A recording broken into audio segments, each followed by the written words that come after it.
What is up, everybody? We are back with another franchise video, and the franchise we're going to be taking over is the Pittsburgh Steelers. We're going to be taking over after the 2025 season. So in this world, Aaron Rodgers and the trade additions of Ramsey and Metcalf don't work out, and Mike Tomlin and the Steelers decide to part ways at the end of the season. Now, I know that most people probably know that Mike Tomlin definitely is not the issue, and it's probably not realistic that he wouldn't be on the Steelers next year, but I guess you never know, and I wanted to play with the Steelers, so that's what we're going with. But yeah, there's probably only a handful of teams that wouldn't take Mike Tomlin over their current head coach right now, but we end up going development wizard for our coach type, and we try to make Troy Polamalu our head coach, but there weren't really any options that look like him in the game currently. So we decided to change to another Steelers legend, and that's going to be Jerome the Bus Bettis. Not saying this looks exactly like him, but if you really squint your eyes, like really squint your eyes, it still doesn't look like him, but we're going to roll with it anyway. So again, we're starting in the offseason after the 2025 season. So let's go ahead and recap the playoffs from last year. The Texans and the Lions get the 1 seeds, and nothing too surprising here. I guess the Chiefs being the 7 seeds a little weird, but definitely could happen. And it looks like the Panthers have a pretty good year making the playoffs. And one of the coolest features they've added to franchise this year is the weekly recap.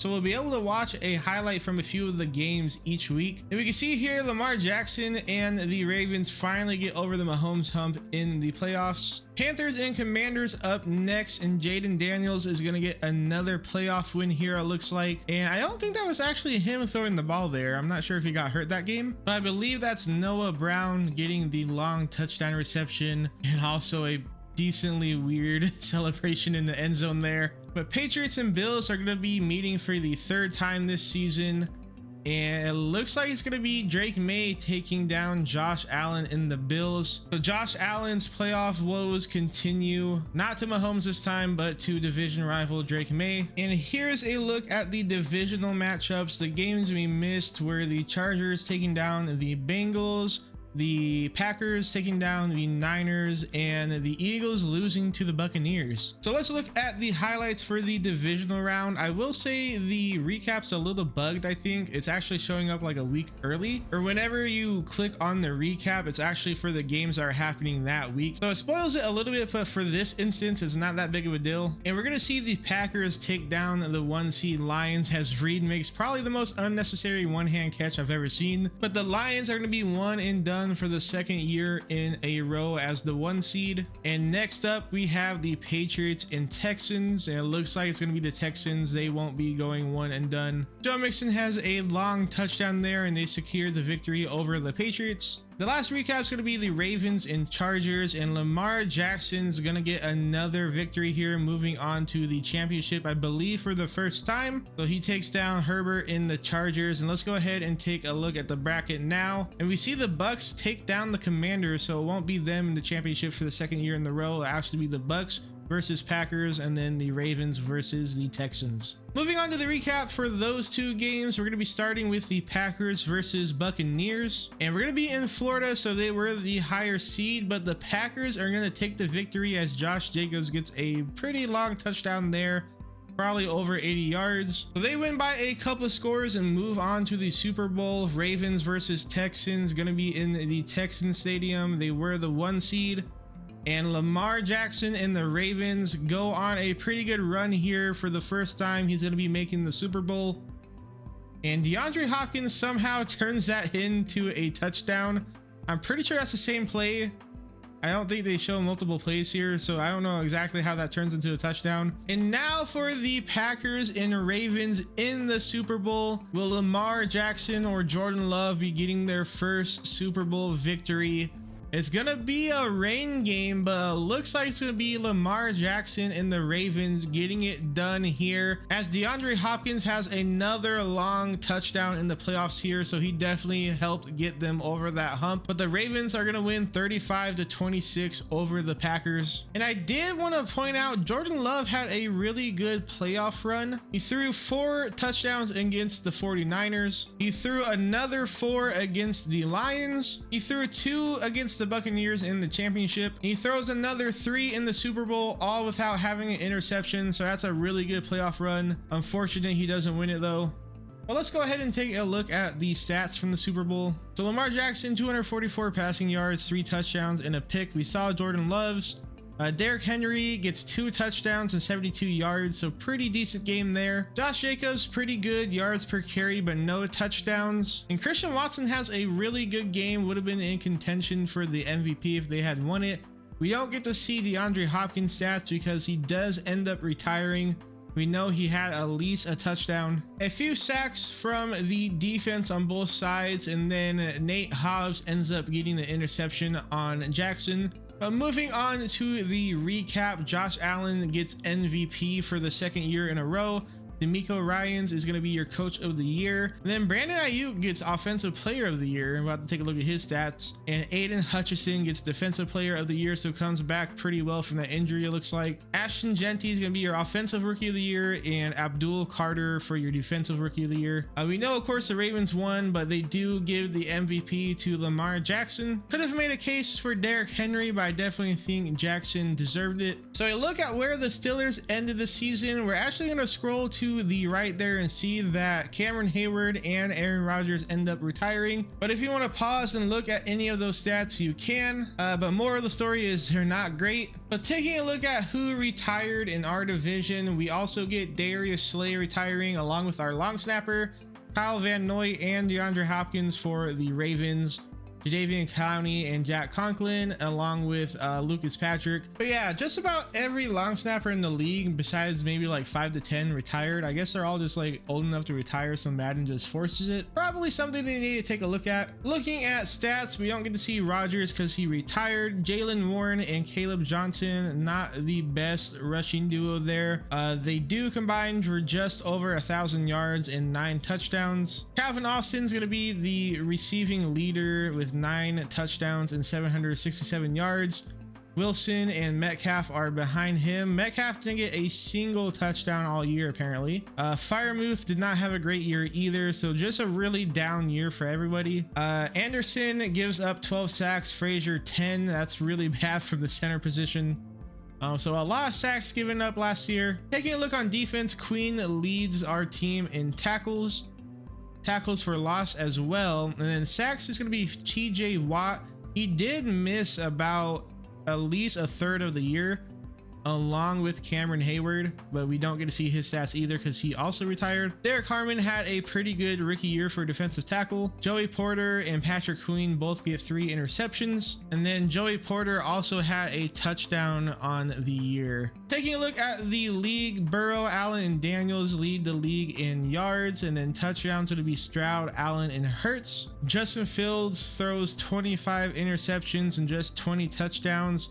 Richardson is right behind him at 21 and 21, so not great years from them. Looking at the running backs, Derrick Henry leads the league with 1750, and actually a really good amount of people over 1,000 yards this year. I feel like that wasn't as common last year. Barkley, Hampton, and Henry lead the league along with Genty, so a couple of rookies there leading the league in, or at least top 5 in rushing touchdowns. Jamar Chase leads the receivers in yards and probably receptions. Ayuk right behind him with almost 1,400, and probably about 15 to 20 receivers over 1,000 yards. Moving on to touchdowns, Ayuk gets 20, Devontae Smith with 18, Ray McLeod gets 15 in Atlanta along with a few people behind him. Orlando Brown Jr. gives up 27 sacks in just 16 games, so that's pretty bad. Trey Henderson leads the league in tackles for loss with 24.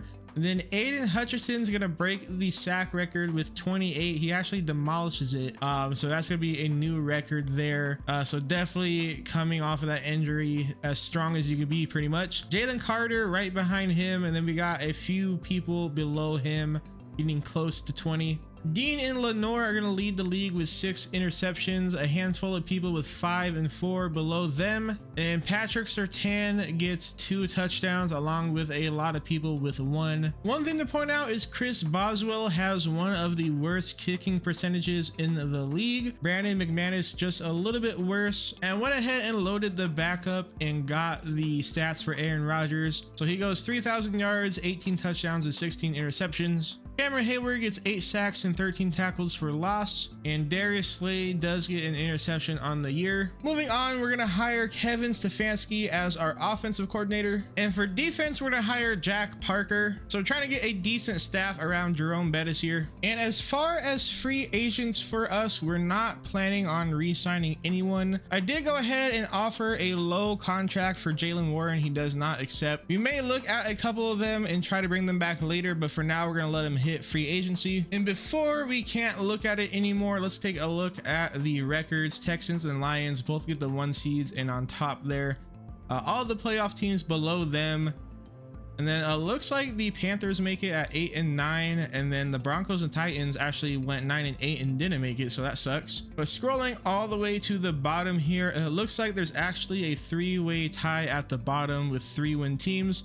Us, Saints, and Cowboys. I was definitely not expecting us to be only at 3 wins along with the Cowboys. Saints probably aren't too surprising there, but that is what it is, and we'll see who ends up with the first overall pick from the 3 of us. And I did want to point out the only franchise tags going on are just the long snappers. I don't know if that's ever happened. Definitely not this many. I don't think. I would imagine there's never been a long snapper that has been franchise tagged. Could be wrong there though. Maybe really far back in the day. I'm not sure. Moving on to some roster cuts. We part ways with Malik Harrison, and we are also gonna cut Chris Boswell. I don't think he would actually do that bad in real life, but since he did in this game, we're gonna have to move on and try to find someone new. And finally, moving on to free agency, Aiden Hutchinson is gonna be here like most franchises. I debated if I want to try to make it work for the Lions, but I figured I'd just let him go and see if they end up figuring out themselves. Nick Chubb, Trent Brown, Taylor Moton, Brisker, along with a whole bunch of other people. Where let's go ahead and scroll down until we hit around 80 overall.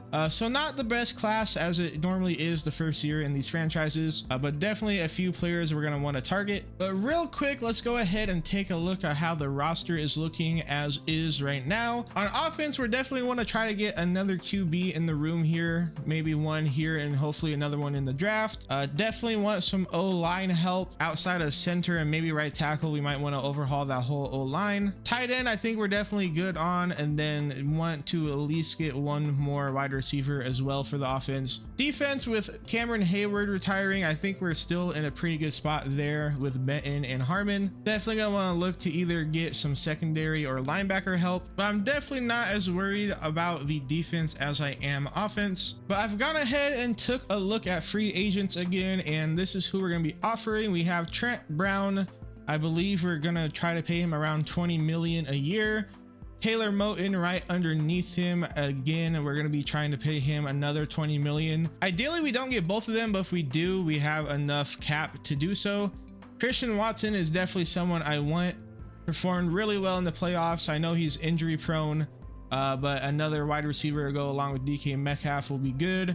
Keaton Mitchell is going to be a really good depth running back, I think. Right now, we just have Caleb Johnson, I believe. We might have another player I can't think of right now, but definitely want to get someone to have some rotation with.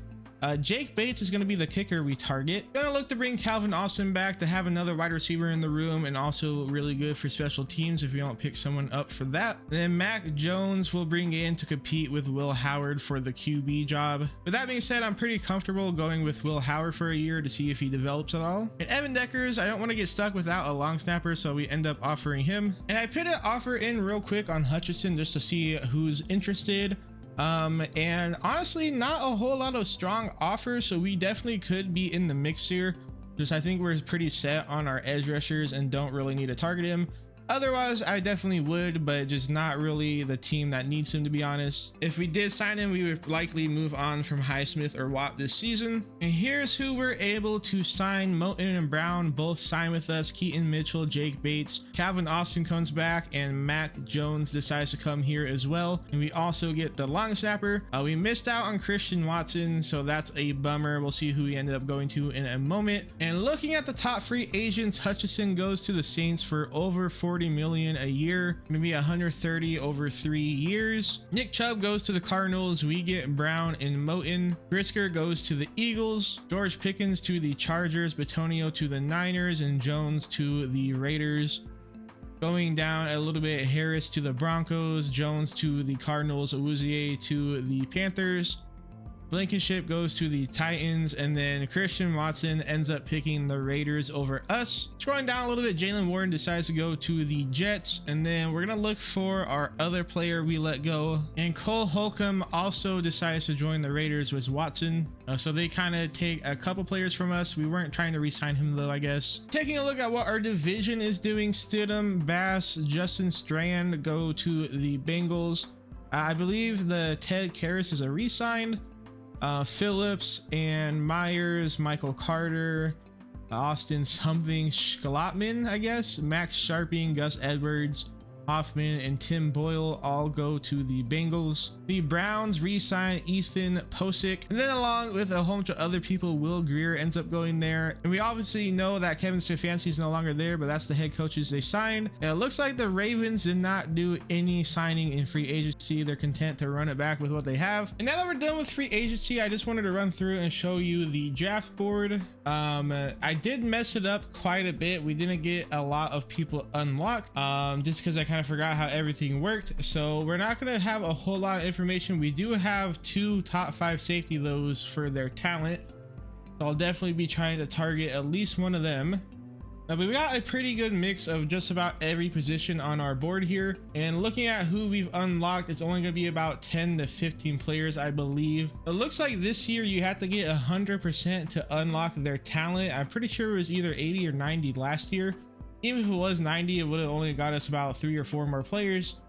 So I'll definitely have to do this a lot better, but just about everyone is only at 60%, so we'll see how we do this year. And for our first big move, we do end up with the #1 overall pick. We're gonna move out of that with the Rams. They're gonna give us number 8 and 9 this year, along with their first next year, but we're also sending them our round 2 pick as well, so I think it's pretty fair. If I'm being honest, I probably should have tried to get a little bit more, but I think I'm happy with what we got here. And we are finally ready to start drafting in the 2026 NFL draft. Of course, the Rams are going to kick it off here, and they go quarterback Amari McKenzie out of LSU. By far the only first round QB in this draft, and looked pretty legit. Does end up being a normal development, but they can definitely get him developed there with Sean McVay. The Saints with the #2 pick go Cesar Almas, the defensive tackle. Ends up being 81 overall with hidden development, so looks pretty good there. The Cowboys up with the 3rd pick, and they're also gonna go with a defensive tackle, Jim Moore out of Florida. I believe he ends up being the #1 overall player in the entire draft, if I'm not mistaken. We'll look at that later though, but looks really solid here. Already the number 23 ranked defensive tackle. With the 4th overall pick and the 3rd defensive tackle in a row, Keegan Miller goes to the Vikings out of Clemson. Another really solid looking defensive tackle, so it makes sense why they go back to back here defensive tackles in the 1st round. The Cardinals with the 5th pick take the 1st offensive lineman, and that's going to be Josh Moore out of Florida State. 80 overall hidden development, looks really solid here. Not a whole lot of weaknesses from him. The 6th pick is going to be the Browns. They're going to be picking back to back, and they go with an edge rusher to go alongside Myles Garrett. And again, he looks really solid hidden development. And with their 2nd pick, they're actually going to take Dante Spikes, the person we were targeting and hoping to get within the next 2 picks here. And he comes in with 99 spectacular catch and 98 jumping, so he definitely looks like he's going to be really good. 94 speed as well. And that brings us to our pick. We're going to be taking the strong safety Jose Martinez out of USC, and he ends up being 82 overall with hidden development. And he does have 99 hit power, 94 speed, 80 zone coverage, so he's really well rounded. Man coverage is definitely not the best, but we can start to work on that. But overall, a really good player to start off the franchise with here, and I'm definitely excited to see what he does this year and for the entirety of the franchise. And with the 2nd of our back-to-back picks here, we're gonna go with the next best wide receiver, and that's gonna be Jalen Hyde out of Oklahoma. 6'5", 229, 89 speed, 86 spectacular catch and 98 jumping, so not quite as good as Dante Spikes, but we are definitely excited to see what he can do this year. And he does have a lot of traits. We end up adding Showboat and Cannonball just because I think it'll be cool, but he did have everything else. And to round out the top 10, the Colts take edge rusher Jeff Watkins out of Oklahoma State, so they're gonna get a pretty solid looking player here, and is already the 15th ranked right edge, which is pretty good. And here is a look at the rest of the first round, so if you want to pause and look for your team, you can go ahead and do that now. We won't be able to see the Ravens pick, and also a disclaimer, I did change a few of the players' names just because it's harder for me to pronounce some things. So our wide receiver and the quarterback, we changed their last names, but I think that's everyone for the first round that we changed. Moving on to the second round, we don't end up having a pick here because of the Rams trade, but if you want to pause and look for your team again, you can do so now. But we're going to kick off the top of the third round here with left tackle Charles White. Projected to go 3 to 4, but around 1 to 2 talent, so that is definitely a good value there, taking him in the third here. Our fourth round pick is going to be Sam linebacker Chuck Crompton. Going to come in at a 74 overall with 85 speed, a run stopping linebacker that looks pretty decent. Our fifth round pick is going to be Lamar Moody out of Alabama, 6 foot tall, 92 speed, and everything else looks pretty decent. Excited about Moody here. And at this point, our board was pretty much all the way gone, so we're going to trade out of the 6th round for a 5th round and 7th round pick next year from the Vikings. We end up trading Jonnu Smith to the Panthers for a late 7th and take another long snapper to see if we can get an upgrade, and he's going to be quite a bit better than the long snapper that we got in free agency. And here is a look at the overall draft. We end up taking a punter in the 7th as well. It ends up being an 86 overall punter. So for this draft, I ended up pitting every position strength on very strong. We're definitely not doing that next year. I actually went ahead and edited like the top 10 players because Martinez, for example, was actually like an 88 overall. And I just didn't want someone that high to be coming out as a rookie. So we go down to an 82. So basically I just made sure there was no one over an 85 within like the top 10. And then next year, we're just going to be going with normal or strong, depending on the positions. And quickly going to scroll through the first round here if you want to see what your team got their overall. Most people were around the 75 to 80 though. And then we're going to sort by overall. Our punter ends up being the highest. Gerard, the running back, looks pretty good. We'll take a look at him in a second. A nice corner for the Seahawks. A lot of players here over an 80 overall, so next year again I'm going to be going down to normal or strong for the strength of the positions. And taking a look at Gerard here, he looks really solid. The only reason that I didn't want to take him is he's only 5'7", so wasn't super interested, but he does look pretty solid, so we'll definitely have to see how he pans out. And last thing for the draft I believe we're going to look at is what the division did, and the Bengals had a pretty solid draft class, getting a wide receiver in round 2 and strong safety in round 1 with an 82 overall. And we'll go ahead and take a look at Sebastian Flynn, 6'1", 222, 87 speed. So looked pretty solid there. The Browns had a pretty good draft as well. They had 2 top 10 picks along with us. We already saw Dante Spikes and the edge rusher there, so we don't need to look at them again. And the Ravens draft class, they go defensive tackle at their 1st round pick and wide receiver for their 2nd round pick.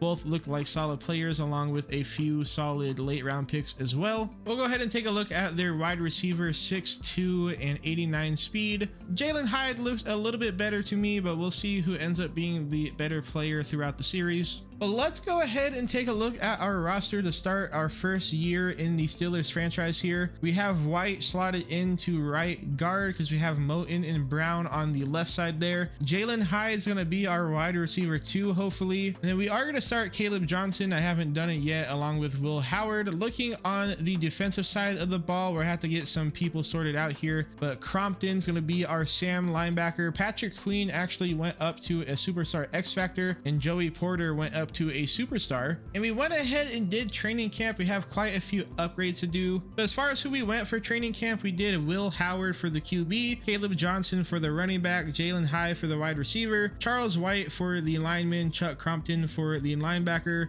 Derek Harmon for the defensive tackle spot, and then Jose Martinez for the cornerback or defensive back spot. We're gonna go through and rapid fire some of the changes here. Derek Harmon from a 78 to an 86, Caleb Johnson from a 75 to an 81, Will Howard from a 64 up to a 69, Patrick Cream from an 82 up to an 87, Jalen High from a 79 to an 80, gets one upgrade there, and then Jose Martinez goes from an 82 to 83. And the rookie Chuck Crompton's going to be our standout for the preseason. I have gone ahead and played all 3 of the games. He also gets the cutscene from the head coach, and he gets an extra 2500 XP. So he had a nice preseason with a forced fumble, a pick, and a touchdown. And to take a look at the focus players, we're going with Chuck Crompton, Jose Martinez, Jalen High, Charles White, and then Derek Harmon's our only non-rookie. And for some reason, it automatically picked Chuck Crompton twice, so I'm just going to keep it and see what happens. So maybe he'll end up getting double the XP, or we might just end up wasting a spot. I just noticed Jose Martinez has momentum shift there, so I think that means he's an X Factor, which would be really cool. Everyone else still says hidden though, so I'm gonna assume for now that he's X Factor. I guess we'll see whenever he finally unlocks. And Chuck Crompton's going to get this cutscene for a second time, and this time I went with his development, so we'll see what happens there. I just thought I would point it out because I thought it was a little weird. Also, for some reason they think he's a first round pick, which I think he was like a 4th or 5th round pick, but that's fine.